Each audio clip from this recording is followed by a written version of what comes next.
The IPOD has come out to condemn the police brutality in this election. For those who don't know the IPOD is the Inter-Party Organization and Dialogue, which contains political parties that are represented in Parliament. They came out with a statement, although I don't believe in the IPOD when it comes to, because it is toothless. One of these days is becoming an extension of the NRM. But nevertheless, I want to analyze the statement they gave about the brutality of the police. In fact, here is a tape as they were speaking about it. Campaigns and electoral activities. Such actions undermine the public trust, the democratic principles, and the right of citizens to freely participate in political processes. At the same time, we condemn candidates and their agents who resort to violence to engage and provoke security agencies. We urge you to conduct yourselves responsibly by adhering to the agreed upon standards, guidelines, and code of conduct governing campaigns and desist from violence. As we stand united in the pursuit for peace and national cohesion, let us remember that the elections are not just about future of single candidates. They are about the future of Uganda as a whole. Let us continue to move forward together. As IPOD political parties, we wish you a Merry Christmas and festive season, as well as prosperous New Year 2026. Through the IPOD, we reaffirm our commitment to fostering dialogue, promoting peace, political engagement, and working together in the national interest. The Uganda's future depends on the unity and diversity, responsible leadership, and collective will of her people to choose experienced and tested leaders for peacefully and throughout. Based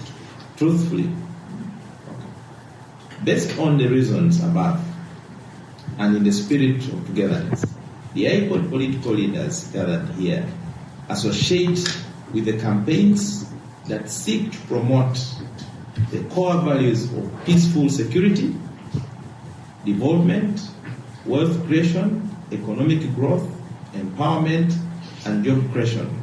Since then, there was no parliament. There was a government without parliament in Uganda. In other words, the people's voices were shut out of the running of the government. So that era ended, and we must not go back to that past experience that we had, the bad experience we had in the past. We remember 9th September 1977, execution. So, apparently that is the leadership of the IPOD. One, for those who don't understand how the IPOD works, IPOD was brought to facilitate transition, but it failed because they had copied the arrangement from Ghana. IPOD helped Ghana from transiting. Even up to now, Ghana is one of the biggest democracies in Africa. IPOD entails leadership of political parties, those who are represented in parliament. Currently, there is UPC, DP, NRM, GMA. Every party that has leadership in parliament must be in IPOD. But for a long period of time, it was voluntary. NUP had refused to join IPOD, citing that they cannot be sitting with a person with bloody hands. IPOD was created as a space to discuss the injustices in the country, but of late General Museveni was using it as his walking stick. On one hand, he arrests NUP supporters. On the other hand, he wants Chagwen to sit on the same table with him. It's the reason as why, for a long period of time, BOBI and the leadership of NUP had boycotted IPOD. In a bid to force the larger opposition to sit on the table with the bloody regime, the Minister of Justice, Norbert Mao, created a law that any political party that's supposed to get funding has to sit in IPOD. For me, it was hilarious because different countries with political parties get political funding with no strings attached. funding political parties is because they don't want political parties to get funding outside the world. And if you give a door or a crack on a door for political parties to get funding around the world, some of the time they can get funding from rebel groups. They can get funding in case they reach in power, they are arm twisted. Those groups will come out to say that we funded you to gain to power. To an extent, of saying the national interest.